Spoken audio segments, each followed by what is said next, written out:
So tonight I'm going to talk about some of the history and misconceptions around the corset, perhaps the most controversial garment ever. I'll specifically focus on women's fashionable silhouettes at the turn of the last century and their relation to the Gibson girl. For those who don't know me, my name is Yesha. I grew up spending summers and a handful of autumns on Spruce Island and a couple of winters on Islesboro. Spruce is the island between Warren Island State Park and the ferry. Apart from life in Maine, I grew up in Canada much of the rest of the time. In 2015, I went to university in Scotland, where I studied backstage theater, specifically stage technology, by this meaning the moving parts of the stage, and set construction, which is a far cry from lacy 19th century dresses. And this is the kind of stuff I was doing in the UK before COVID hit. Now, I suppose I've always been interested in clothing and history, but my initial dive into dress history began in the winter of 2019. I had a lot of time on my hands dealing with UK visa stuff, and I decided to sew an early 20th century blouse full of lace. I like the way they look, and I wanted one, and shops don't sell them. And then normal life took over in most of 2020. Basically, once COVID hit, I started really getting into dress history. So in the last year and a bit, I've gone from this, a workshop, to this. So here's what I've spent the last year or so making.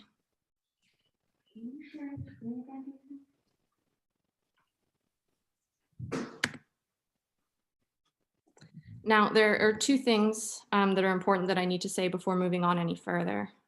One is that I don't ordinarily wear historical clothing that I make in everyday life. My usual outfit is basically like a t-shirt and baggy overalls and socks and sandals. But I am, however, fascinated by the process and construction of historical clothing, as well as the social and cultural reasons for the changes in style and construction. The second thing that I need to say is that this talk is very Western world focused and is not. We're looking at the Gibson girl and her corset. We're talking primarily about the experiences of white middle to upper class women. I've taken as many examples from US sources as possible, but there are also many sources from Western Europe and the UK. So, Charles Dana Gibson and corsets, how does this relate to Islesboro? So in 1903, the artist and illustrator Charles Dana Gibson bought land on 700-acre island. You can see it here marked on a chart of Islesboro with a red star. Gibson was born in Boston just at the end of the Civil War in 1867 and lived until 1944. He had an interest in talent and art from a young age, and his drawings were published as illustrations of books and in various magazines, including Harper's Weekly and Life magazine, and he later became the editor of Life magazine. Charles Dana Gibson is quoted in 1907 as saying, quote, "One summer in Dark Harbor is worth a dozen summers abroad." By the time construction on his summer cottage on Acre Island began in 1903, he was already a household name for his creation of what can be called America's first national beauty standard for women, the Gibson girl. His wife, Irene Langhorne, is credited as the inspiration for the first Gibson girl. I heard a story earlier this summer about the driver of a boat Mrs. Gibson was on, who kept forgetting to look where he was going because she was so beautiful he couldn't look away. The Gibson girls first appeared in the late 1890s and rose to the height of what was considered the ideal of feminine beauty, not just in America, but throughout much of the Western world. She was known for her large pompadour hairstyle, serene face, large bust, small waist, ample hips, sweeping style, and power over men, perhaps increased by Gibson's tendency to tilt the chin upwards, so it appeared that she was always looking down. The women depicted in Gibson's illustrations are often seen partaking in exercise, which was becoming more popular and socially acceptable for women at the time. This is a particularly important time in women's fashion and a catalyst for some of the big changes we see in the following few decades that lead directly to social acceptabilities for women today.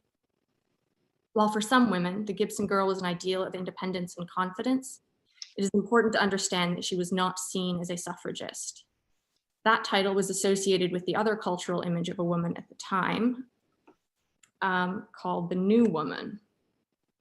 The new woman was generally viewed as highly educated, active, or sporty, particularly associated with the new craze of the bicycle. Fashion historian Cassidy Zachary said, quote, "Newly mobile women caused an incredible amount of anxiety in society at large," end quote. The new woman was also seen as a pink-collar worker working within the limits of a male-dominated society. Her fashions reflected accordingly. The new woman was most certainly a suffragist. The new woman, unlike the Gibson girl, was also seen as sexually freer than was considered appropriate for unmarried women at the time. There was an especially prevalent association with homosexual relationships between women. I also want to be clear that Charles Dana Gibson did do illustrations as well as paintings outside of the Gibson girl, and here is one depicting the new woman. Now, this blank screen isn't a technical error. I'd just like to preface this dive into corsetry with your undivided attention. I'm going to ask you to take a moment to think about when was the last time you wore something tight-fitting that had no stretch. And when I say tight-fitting, I don't simply mean a jacket whose shoulders fit you really well or a tight t-shirt. Skinny jeans also don't really count. They almost always have some form of elastic incorporated.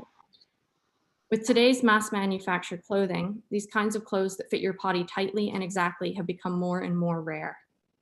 Today, it is unusual for one to know how a tight but well-fitted piece of clothing feels.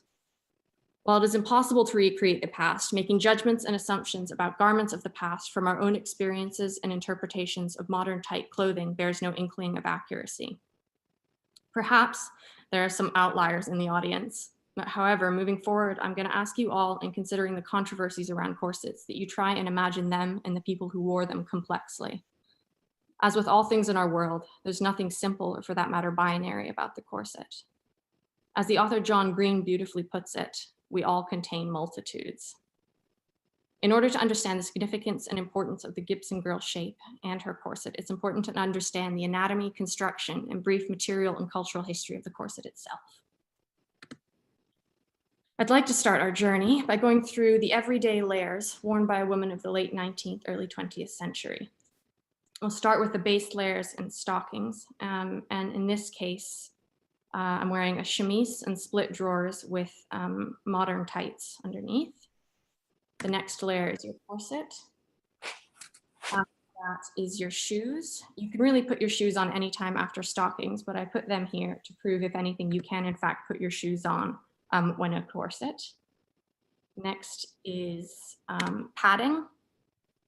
Here I'm wearing a bustle and hip padding. Then is your petticoat, at least one.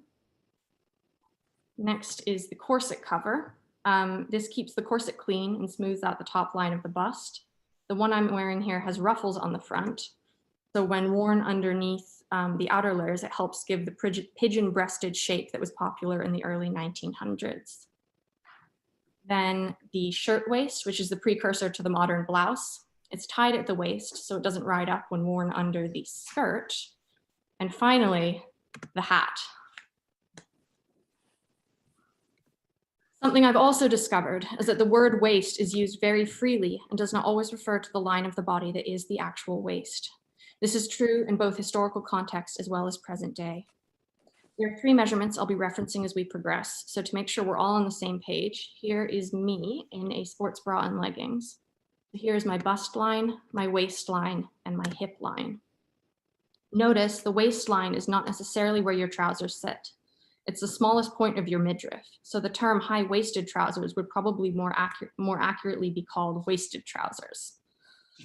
And then the hips are marked 5.5 inches below the waist in Victorian drafting books.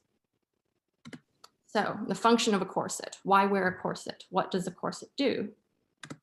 The corset is primarily a support garment. A well-fitted corset does a wonderful job of distributing the weight from the bust and the belly, but also helping to hold the weight of all those layers of clothing. In the image on the left, the image on the right, I'm wearing just over 7 pounds of clothing, which does not include the shoes or hat. And the corset is also a form of core support. You can pair it with the belts weightlifters or movers wear. And as we all think about climate change, during the days of yore when corsets were worn regularly as undergarments, they also provided warmth. Keep in mind that the Little Ice Age lasted until the 1850s. Another crucially important reason someone might wear a corset is for social respectability.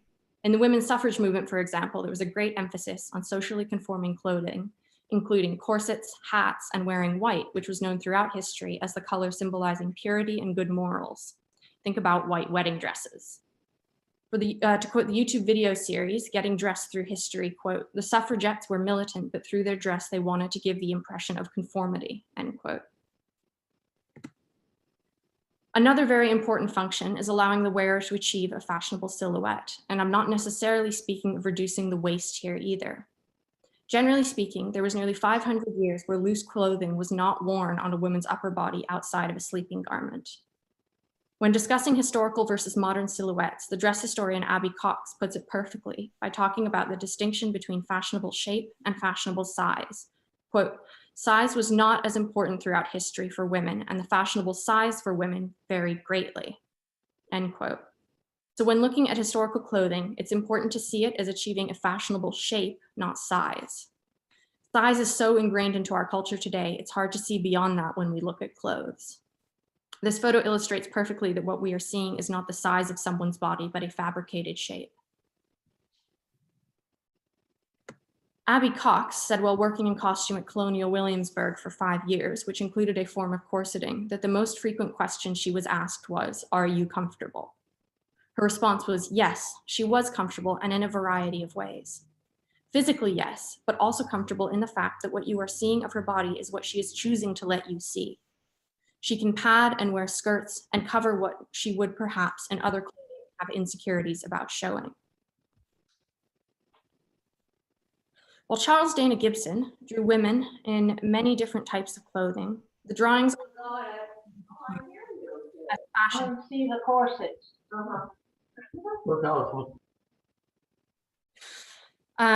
These fashion plates give a detailed and also idealized view of clothing that was popular. What we can glean from most of Gibson's portraits, even those of just a head, or from fashion plates, is the silhouette. The silhouette meaning the shape. It's very important to understanding clothing in fashion history. Much of the shape, from the shape of the skirt to the size of the sleeves to the way the hair is styled. Now, when looking at dressmaking and tailoring books of the late 19th, early 20th century, going solely by waist measurement, we see that a listing on a modern fast fashion website and a sewing pattern company sizing from 1905 matches, give or take, an inch from where a medium size would be today. Now, it's important to go by the waist measurement, as historical measurements for bust and hips are unreliable because they likely would have included copious amounts of padding. The fitting of clothing like we know it today with either letter or number sizes is very, very recent. Even the use of regulated units of measurement, like the inch and centimeter, have only been in use for clothing makers for the last couple hundred of years. In the back of one of my turn of the century sewing books, they dedicate a page to a table of proportionate measurements intended for general use for tailors and dressmakers.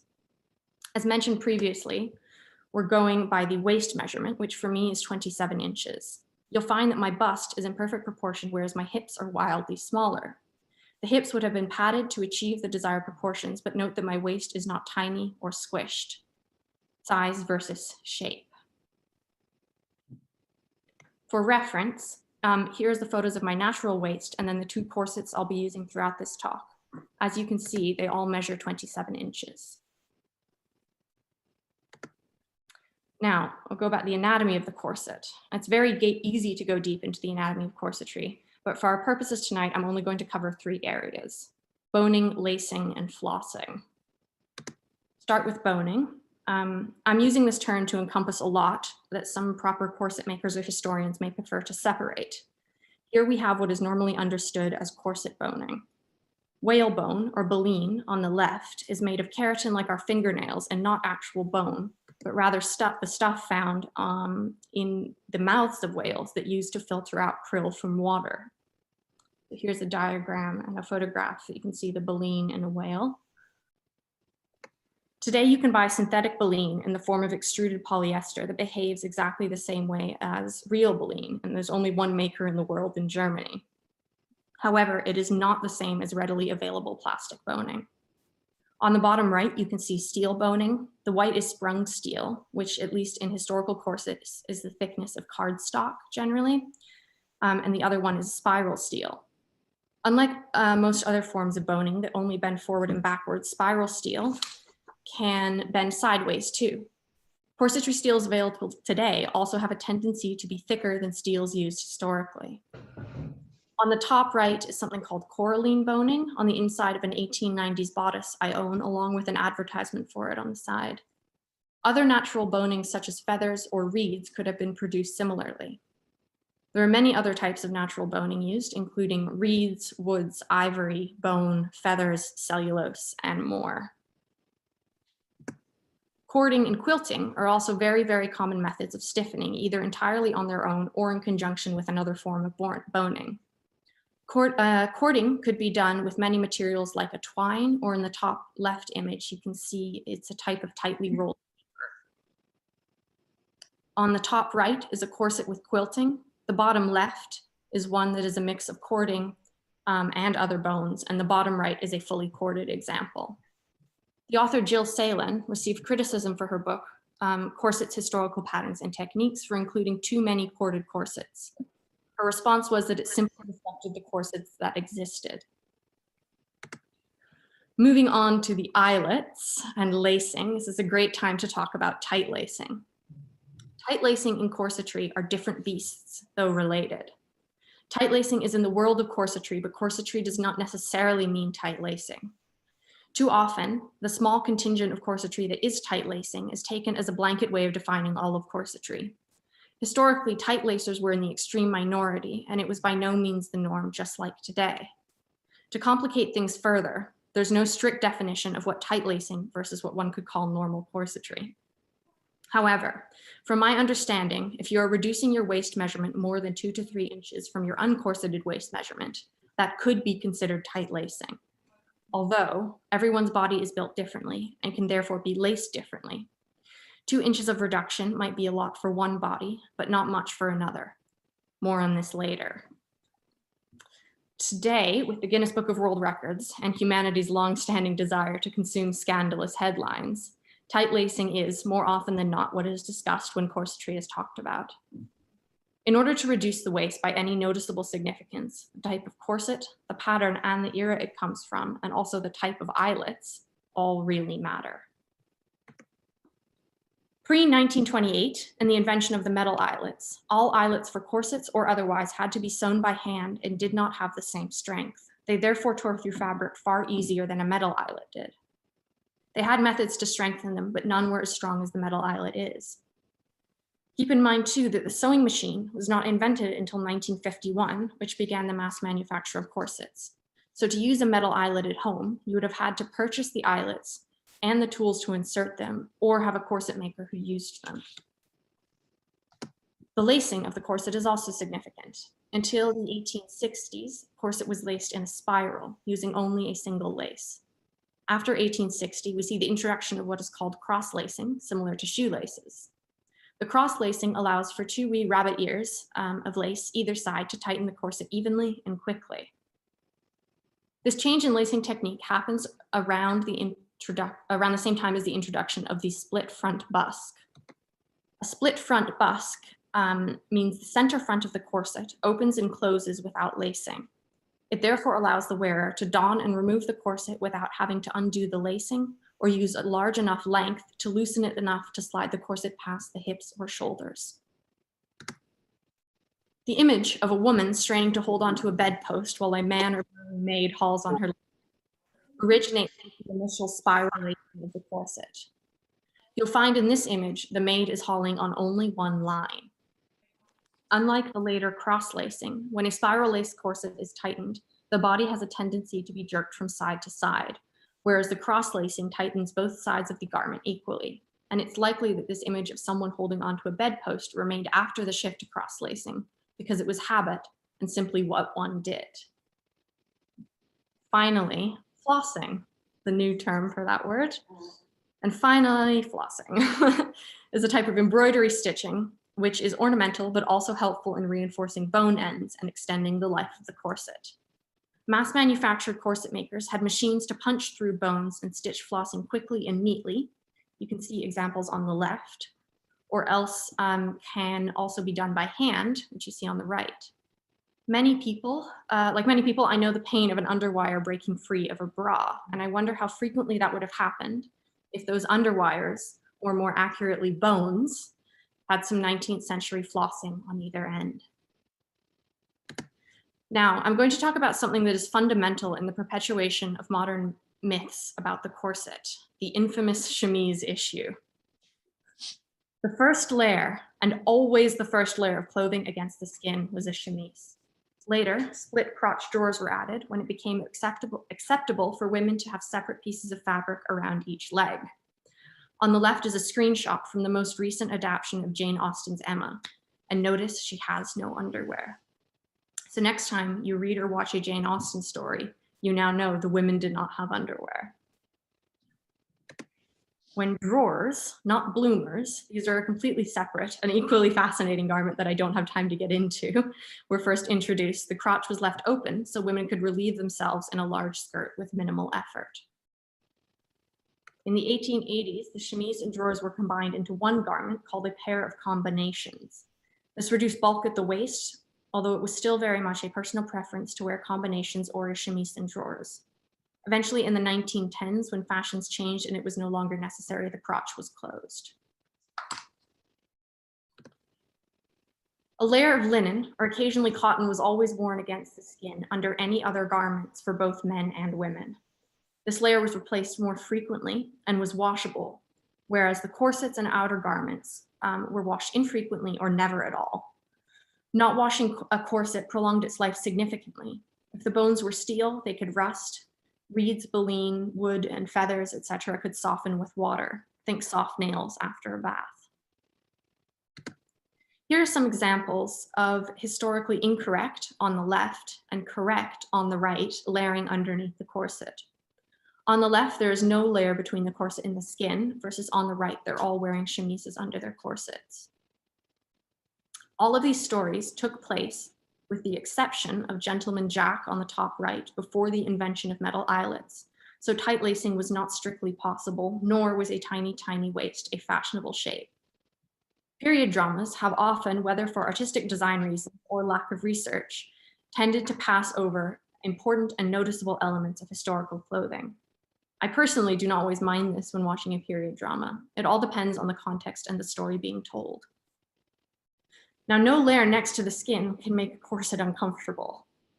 You'll often see excerpts from interviews where performers complain of wearing a corset, although this is by no means the only reason they may be saying that.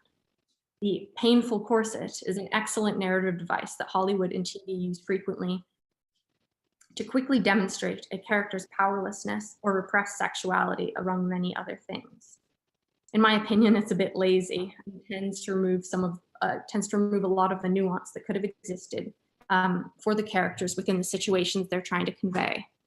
That said, it's quick and very effective, even if it perpetuates historical falsehoods. Now, at first, the word corset was used to describe an item of close-fitting clothing on the core of the body.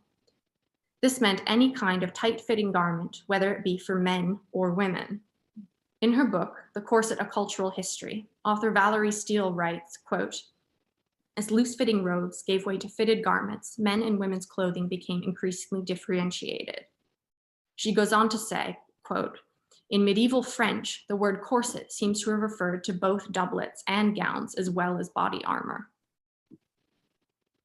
I don't believe one can look at the history of the corset without simultaneously looking at the fashionable silhouettes of the time. Illusions in shape have always been in use for tricking the eye into seeing a more ideal body. To name a few examples of the countless illusions, on the left, you see the large hips and the deep V's of the 15, 16, and some of the 1700s. For both men and women, giving the optical illusion of a tiny waist. This technique of fooling the eye compares with the Swiss waist of the 1860s, seen in the center photo indicated with an arrow, or even the large skirts of the 1950s on the right. The use of color and designs of seams or trims on women's clothing can be seen across the ages to emphasize or create the illusions of a tiny waist. I remember hearing something from the mid-2000s of media preaching women should not wear horizontal stripes as it made you look fat. So the illusions continue. So here's a brief timeline of the evolution of bone support garments, in other words, the corset. So bone support garments are generally believed to have started at the turn of the 16th century in royal courts in Europe, possibly earlier, maybe not, it's debatable. Before this, tight garments were worn on women's upper bodies known as kirtles, made from a stiffened linen. The first bone support garments were known as a pair of bodies, which eventually became, in the 17th century, a possibly more familiar garment called stays. While stays and bodies were very similar, stays evolved so that by the 18th century, they were fully boned all the way around and, given the time and place and person, either worn as an outside garment or hidden under a gown. During this time, the conical shape of the upper body was ideal. Note the cone shape all of these women's bodies take. Now, stays don't really manipulate the body. They sit around it to give it a desired shape. There's also examples of padding and wadding on the inside of some stays. They were not designed to cinch the waist, but rather give a conical shape while supporting the bust. They are also too fully boned, and as already mentioned, the eyelet's not strong enough to truly shape the body like we'd associate with a modern corset. Moving on to the 1800s to the 1820s. At the turn of the 1800s, we see the shift from stays being worn both as an under and overgarment to be worn only as an undergarment. There's also a drastic shift in the shape and construction of the stays. Gone is the conical shape of eras past, and now we see the boobs pushed up to the chin, roughly. Now, when this looks horribly uncomfortable, it's actually not, or so was my experience with the pair I made from this era. There were two main undergarments of this time, short stays seen on the left and long stays that extended down and covered the belly on the right. Now, it's this time in the 1830s through the 1860s, we begin to see what we'd associate with the modern conception of the corset, as well as the shift from terminologies of stays to corsets. The image on the left is an advert from corsets from the 30s. In the center is an example of corsets from the 40s, and on the right is a crinoline. Incidentally, the crinoline is a women's garment that caused far more deaths than corsets did by catching fire and burning the wearer alive, including many a ballerina. From all instances I have read about death by tight lacing, the only death by corset stories out there, they either had another cause at work alongside the corset that may have contributed to or caused the death, or were simply non-confirmable as soon as you start to dig. There's an incredible example of death by tight lacing from 1581, where a woman is likely poisoned so that her mother could marry her fiance, and her tight lacing was blamed. That's not to say it's impossible, just unlikely that tight lacing was the sole cause of death. Now, it's during these decades, the 1870s through the 1880s, we see the changes in the corset, that the changes in the corset seen in the center are not particularly noteworthy for our purposes tonight. What we do see, however, is the introduction of the bustle, shown on the left and the right, in a very extreme shape, which was popular at the time. The bustle as a garment goes through many changes, but remains in use into the 20th century, however, not in this. Moving on to the 1890s, I'd like to call this kind of corset on the left and the right the textbook corset. When you think of a corset and picture it in your mind, I'll bet it looks something like this. During the 1890s, we see the emergence of giant sleeves and a reduced bustle and hip pads worn over the corset to emphasize the waist. In the 1900s, the first 10 years of the 1900s is the decade of the Gibson girl. The Gibson girl shape is achieved almost exclusively with a corset called a straight front or S-bend corset. This singular and very specific shape was seen as fashionable during the time. Bust forwards, hips back, and a pigeon-shaped chest with essentially a monoboob. Here you can see the S shape and three-quarter profile most associated with the Gibson girl. And we'll come back to some of this later. Moving on to the 1910s, over the last couple of decades, the corset has been getting slowly lower and lower on the bust until it eventually becomes an under the bust corset worn with a bra. During this decade, the point of support in popular fashion changed from the waist to the shoulder for the first time in nearly 500 years, with a wee blip in the early 1800s with those boobs up to the chin. We also see the first patent for what would become the modern bra. And then the 1920s is the popularization of the boyish figure. This decade, and sometimes the one previous, is credited as the time of liberation from the corset. Now, this is not strictly speaking true. Unless you had a figure with no curves, you may very well have chosen to wear a girdle, not just to hold your stockings up, but also to even out the hip and belly line. Some of the bras of this time could be what we class today as a chest binder. The center image shows one I made. It's called a chest improver, incidentally the same name given to bust padding designed to elevate and enlarge the bust of a couple decades earlier. The image on the right is an advert from the 1920s that in part reads, "It was designed to, quote, encourage reducing and give the graceful restricted figure with fashionable freedom." Here's an example of how the chest is not necessarily free during this time. I'd like to introduce you to a blouse I made from a pattern demonstrated with the drawing on the right. I thought, yes, that looks great. Although once finished, it didn't look like the drawing or how I wanted it to, even though it was in my size. So what was missing? The right bra for the right time. On the left is the 1920s chest improver shown in the previous slide, and on the right is my modern everyday bra. The pattern for the 1920s chest improver is drafted using my measurements, so it is accurate to my size. I thought it was interesting to compare the 1920s chest improver with a modern chest binder to see that there is very little difference in the silhouette. Now, post-1920s, the bra was in use as well as a girdle to keep the waist in and perhaps more importantly, hold up the stockings. The girdle eventually dies out with the introduction of modern pantyhose, and not a whole lot changes until perhaps the invention of the push-up bra, which uses our trusty old friend, padding. To achieve a desired shape, today, someone has two main options. The first is shapewear. Think Spanx, waist trainers, which is essentially a corset, or perhaps a high-waisted pair of leggings. The second is exercise.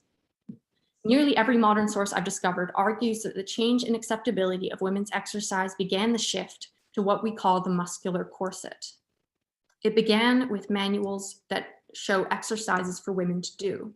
And the women in these examples are clearly corseted, but encouraged to have an active body. The muscular corset is something men have been expected to have longer than women. So down with the corset industry and up with the giant that is the modern diet, lifestyle change, and exercise industries. It is for this very reason I mentioned earlier that the Gibson Girl era was particularly important with the popularization of sports and exercise for women. The expectation for a woman's body to look a certain fashionable way never went away.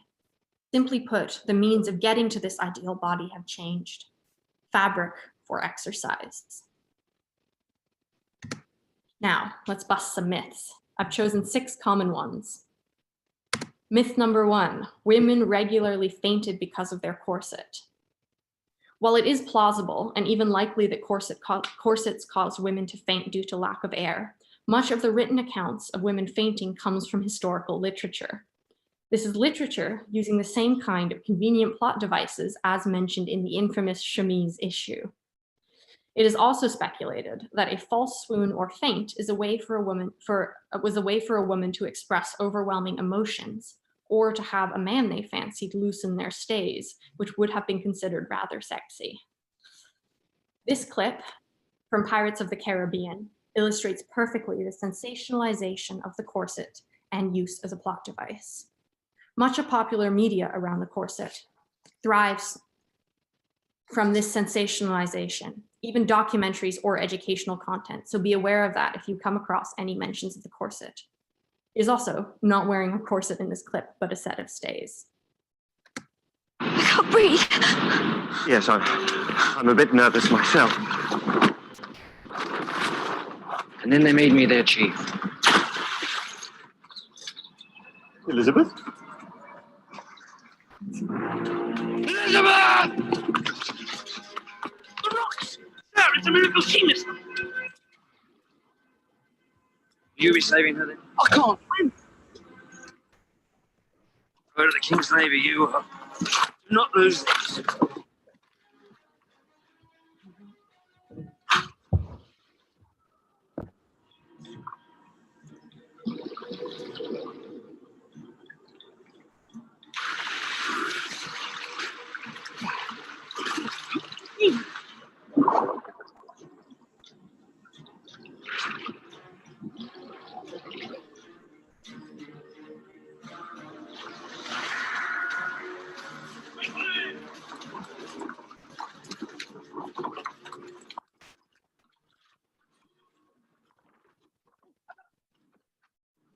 Not breathing! Move!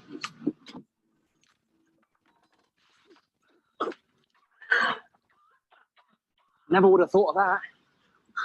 Clearly, you've never been to Singapore.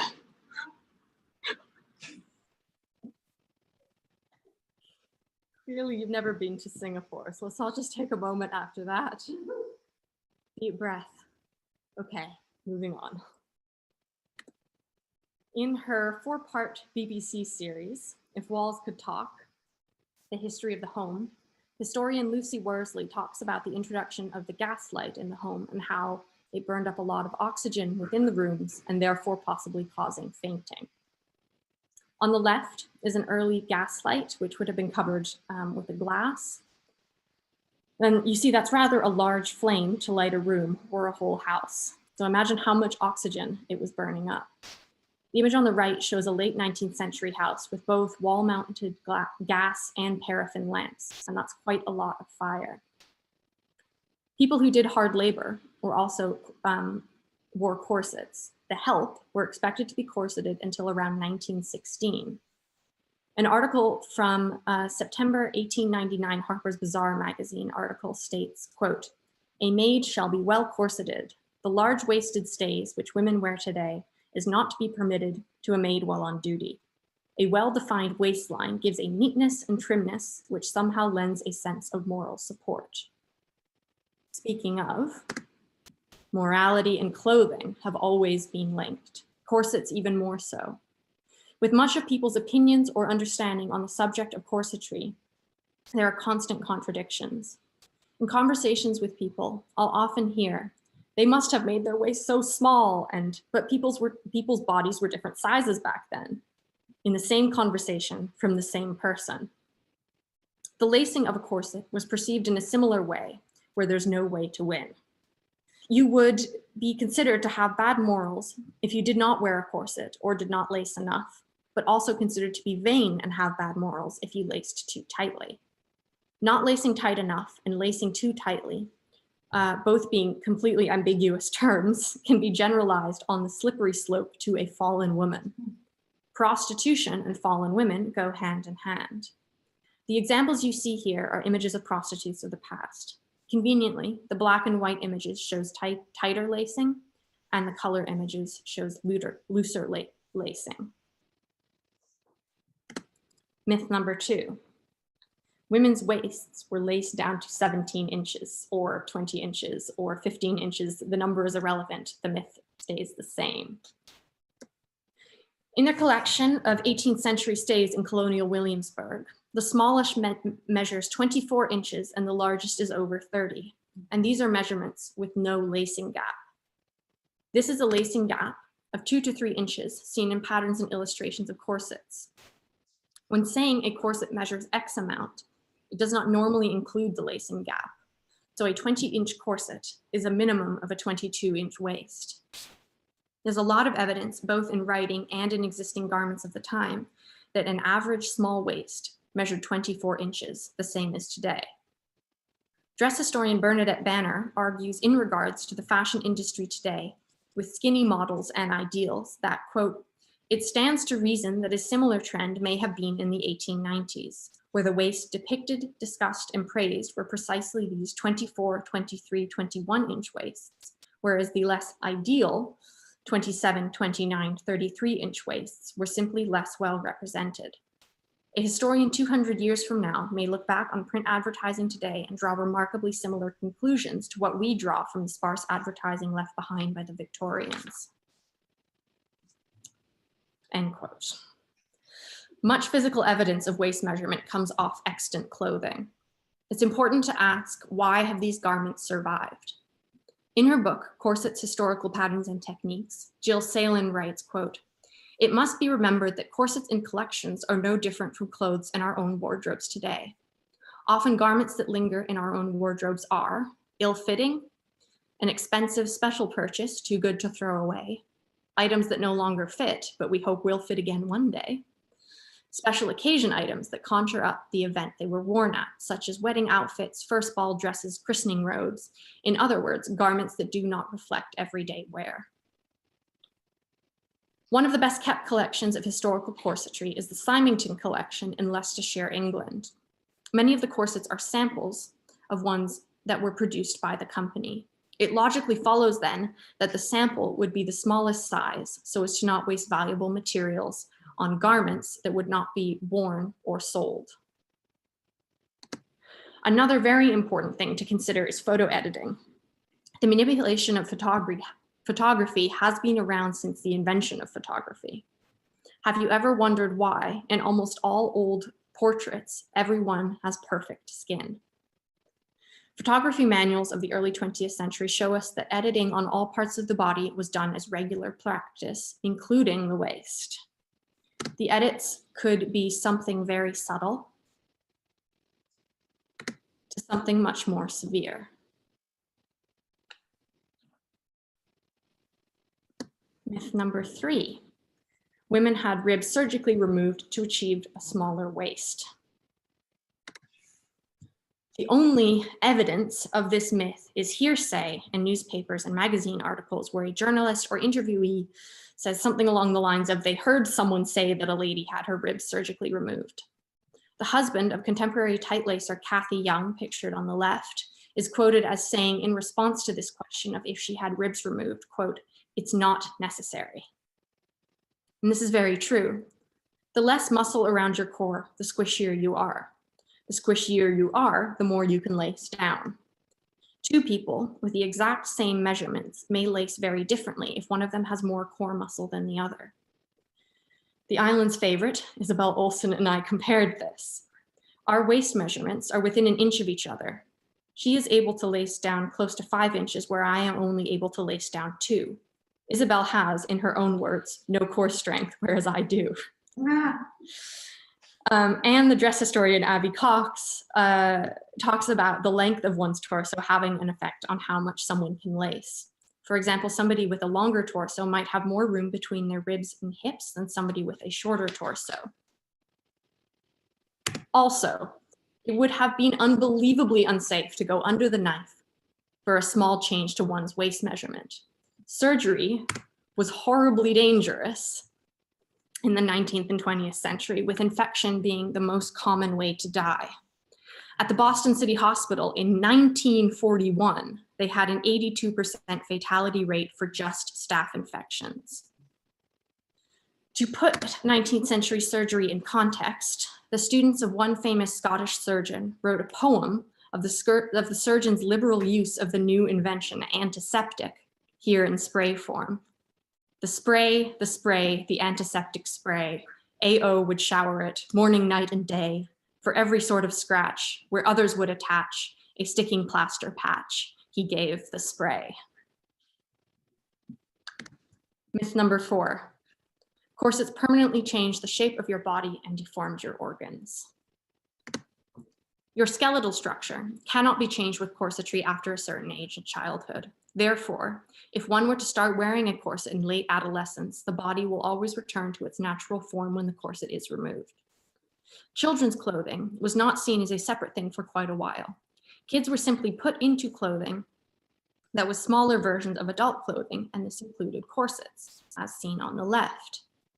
There was also a very common practice known as swaddling, which meant binding a baby or small child either in a blanket or a small set of stays or corset when older, to supposedly make them grow up straight and strong. Medically, this was believed to be essential. A very late example of this is shown on the right, stiffened only with cording. Now, in terms of the health effects of a corset, I simply do not have time to cover all the supposed ills or benefits that a corset can create. There's a publication from 1874 that lists 97, quote, diseases produced by stays and corsets according to the testimony of eminent medical men, end quote. These include apoplexy, asthma, consumption, cough, diseases of the kidney, displacement of the bones of the chest, disturbance of the circulation, dropsy of the belly, epilepsy, fainting, hemorrhoids, hernia of the bladder, hunchback, hysteria, inability to suckle, inflammation of the liver, loss of appetite, melancholy, miscarriages, pains in the stomach, premature labor, untimely cancer, sterility, swollen feet, ugly children, unhealthy children, want of energy, and weakening of the thorax. So I'm just going to cover the very basics. In her research for The Corset: A Cultural History, the author Valerie Steele collaborated with a cardiologist. They worked together to investigate corset-induced diseases. In their research, they concluded that the main medical finding was a reduced lung capacity in someone who was tight-laced their corset. And I emphasize tight-laced, not simply wearing a corset.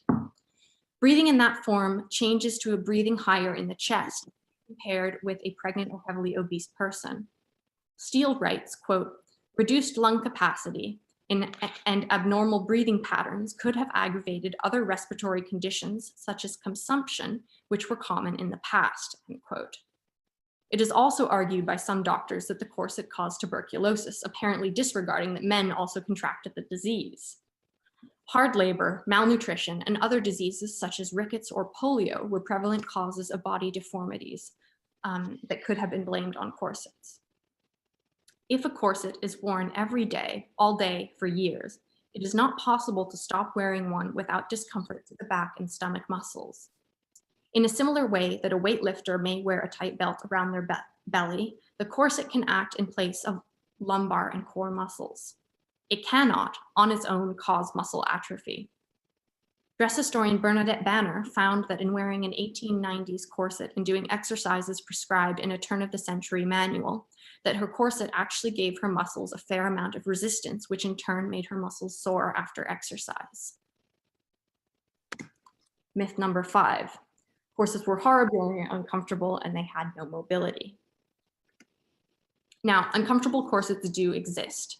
However, a well-fitted corset, a well-fitted, correctly made corset should never cause discomfort. The same way a well-fitted bra is supposed to be comfortable. Modern fast fashion corsets have a tendency to be uncomfortable.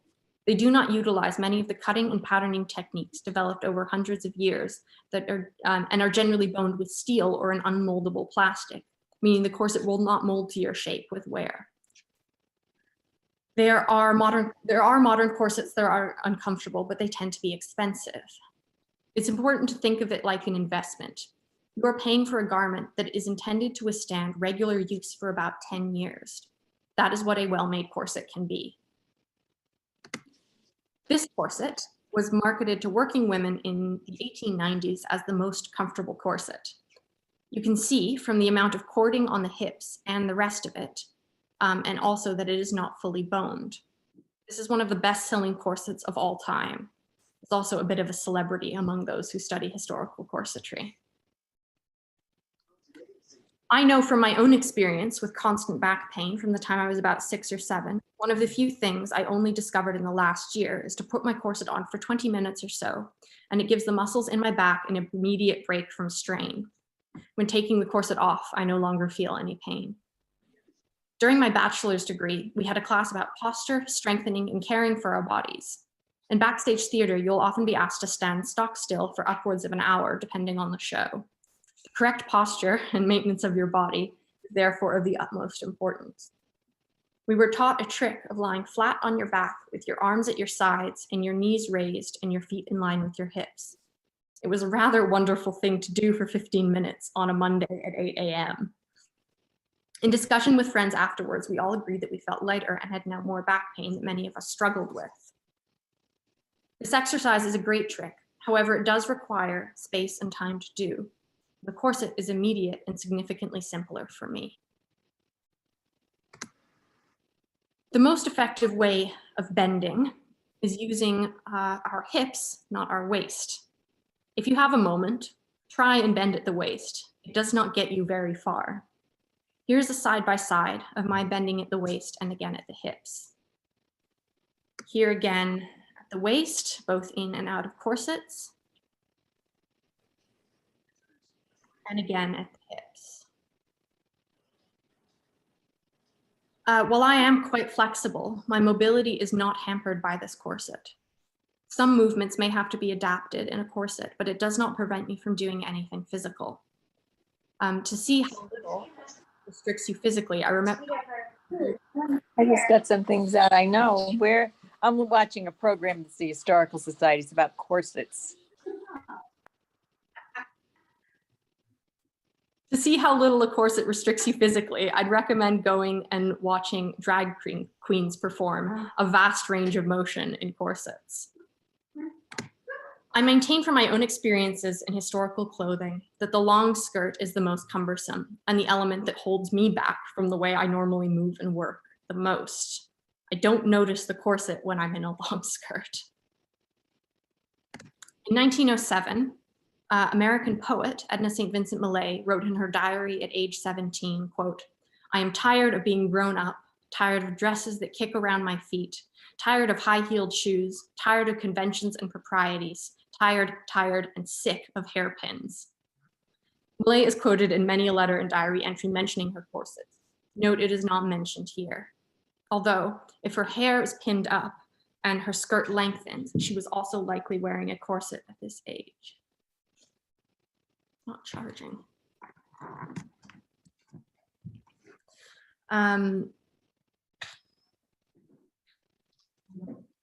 Myth number 6, only women wore corsets. Now men also wore corsets.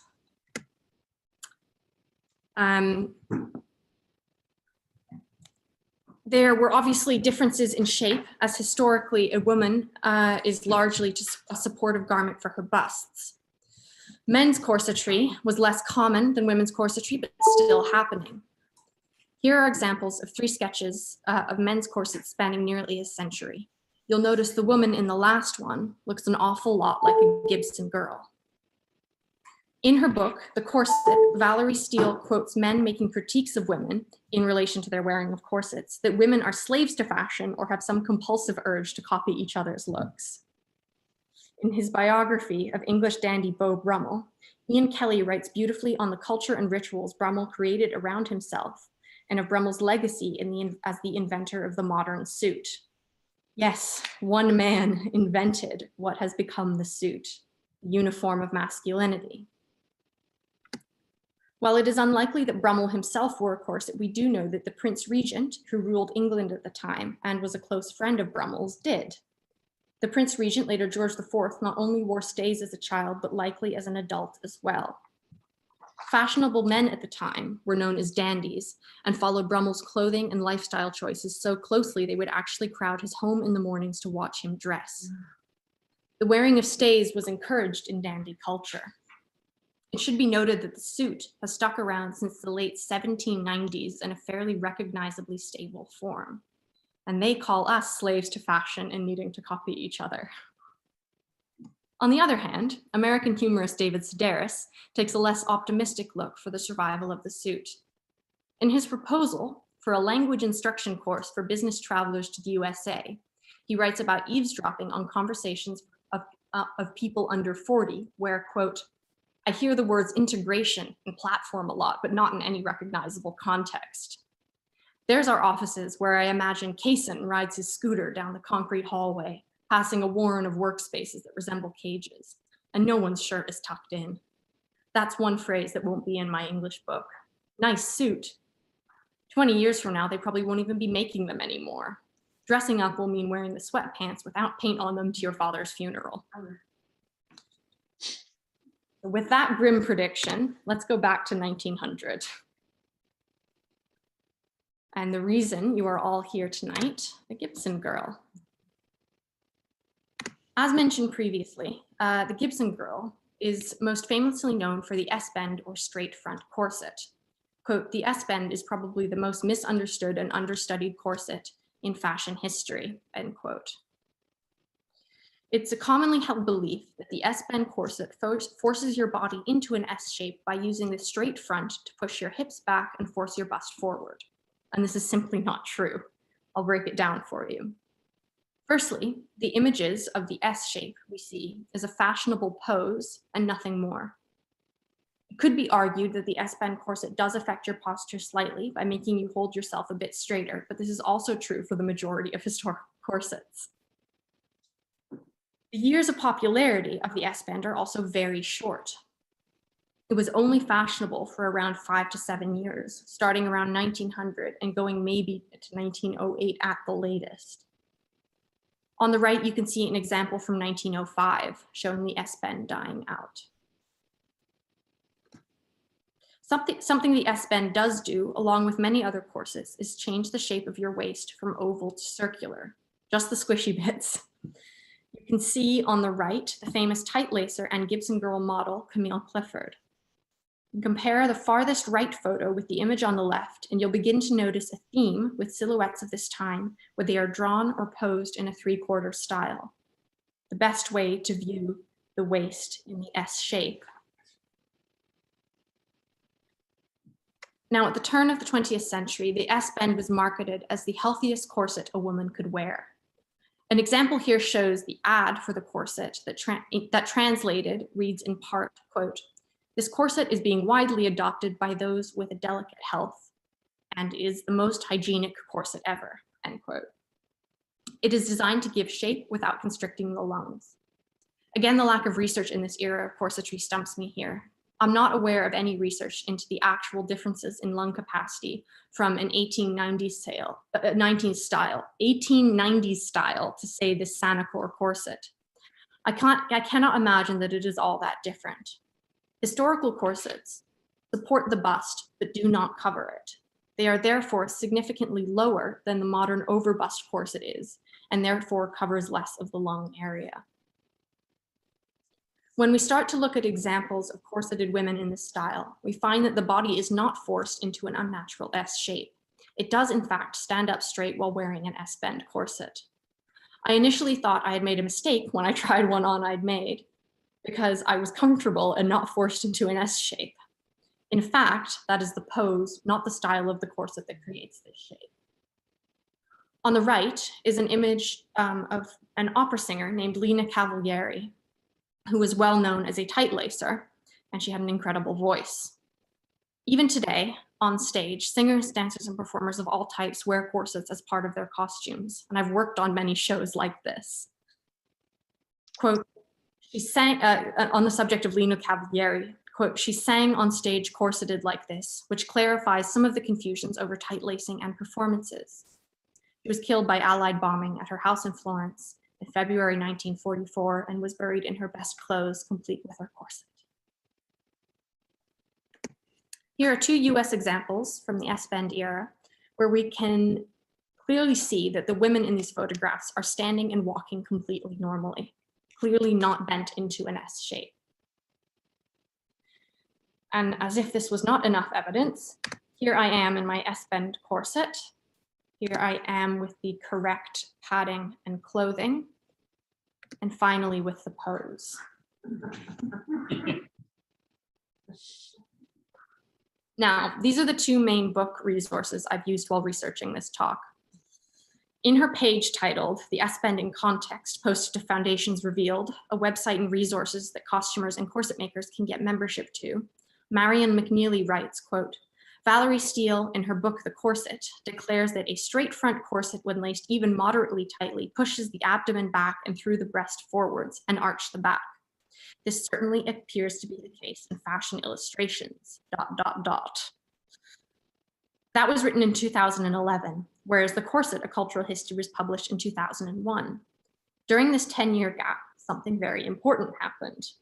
The internet expanded enormously, and therefore many resources were created and spread far wider than they could have been otherwise. Abby Cox sums it up, quote, dress history as a respective field of study is very, very new. Part of the issue we deal with as dress historians is that a lot of the information that was initially put out there was written at the end of the 19th century or early 20th century, where citations were not required and footnotes were a joke. They did not exist, and it was filled with bias and opinions. And so what happened was, those books were then cited by early dress historians who were trying to do good research before the internet existed. Just recently, and I'm talking within the last 10 years, we have databases information you could only gain access to at, for example, the British Museum, the Smithsonian, or historical archives, being digitized and put out into databases that are accessible, end quote. So all this to say, there's a lot more research and learning to be done on the turn of the century corsetry. Now, I'd like to close on a slightly less research note. This is something I've noticed as a woman in her 20s who uses social media. There's a pose that looks suspiciously similar to something we've been talking about.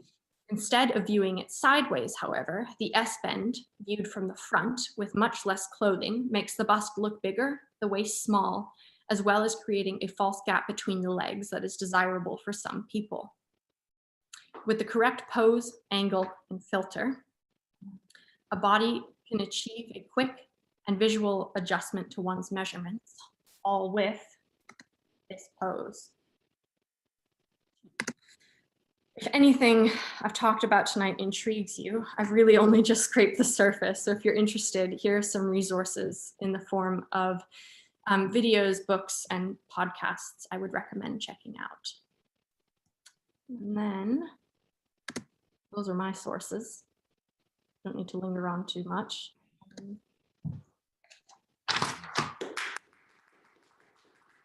Bravo, Yesha. That was terrific. I am going to, why don't you go, let's see, we'll go back to unshare your screen, and then we'll go back to a gallery view. And if anybody has questions, we can unmute everybody, or you can unmute yourself. And there is a chat function at the bottom of the screen, or you can raise your hand and I will try and spot you. And we can take a few questions before we're done here tonight. That was really interesting stuff. I could talk about it all day, so. Any questions for Yesha? I am not seeing any. Gail Jackson, yes. Yes. Hi, Patrick. I was fascinated by your talk, and I give you enormous credit for your scholarly work. Before you showed those books at the end on the corset, I thought, surely this is going to lead to a book for you. But I wanted to share that in a recent visit to Barcelona, I went to design museum that had quite an extensive display of the evolution of women's dress styles, including a good deal of detail and examples of the period with corsets. Are you familiar with that? And if you aren't, I encourage you to look into it as an entertaining source for you. I'm not familiar with that one exactly, but I have seen other, I'm not sure if exhibitions exactly, but collections certainly of sort of the evolution of the silhouette and the shape, which really is more often than anything associated with, like, it's created by padding rather than by a corset. Uh-huh. So I have seen some things like that, but I'll definitely check it out. That sounds very fascinating. No. I don't think any of us will look at Gibson girl drawings the same after this. Yeah, I mean, it's also, you know, it's a drawing. It's Sure. drawing, which is different even from a photograph. Then even the photographs can be manipulated. So what do you even trust? I was struck by the drawing of the Civil War prostitutes where their feet seem to be about that long. Yeah. You know, there's lots of artistic license. Does anyone else have a question for Yesha? Yes, I just wanted to thank you. That was very interesting. Thank you very much. Thanks. Thanks for joining us tonight.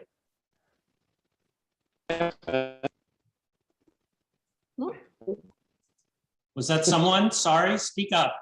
I'm under nephew. And first thing we thought as we were listening to this, my wife and I, who are sitting here, that it's a small world because Mary is our nephew's wife. Wait, what? Sorry, you're breaking up a bit, I think. Mary McNeely, who you mentioned, Wow. is our nephew's wife. They live in San Diego. I mean, I don't know her. I've just read her her articles posted to Foundations Revealed, which is just an incredible resource. And like that article in particular is one of the better resources out there in sort of modern research into this particular style of corset. So that's very cool. Yeah, he's been doing it for dozens of years. So it's small world. Small world. The island universe once again comes through. It's the smallest microcosm known to humanity. I think that does it for tonight. Thank you all for joining us. Thanks again, Yesha. That was really fascinating. The next Historical Society event is a walking tour of Dark Harbor Village that will be happening this Saturday at 9 a.m. And if you would like to come learn a little bit more about the village of Dark Harbor, I'll be there. Otherwise, thank you all for coming, and I really appreciate it. And thanks again to Yesha for a fabulous presentation. Good night, everybody.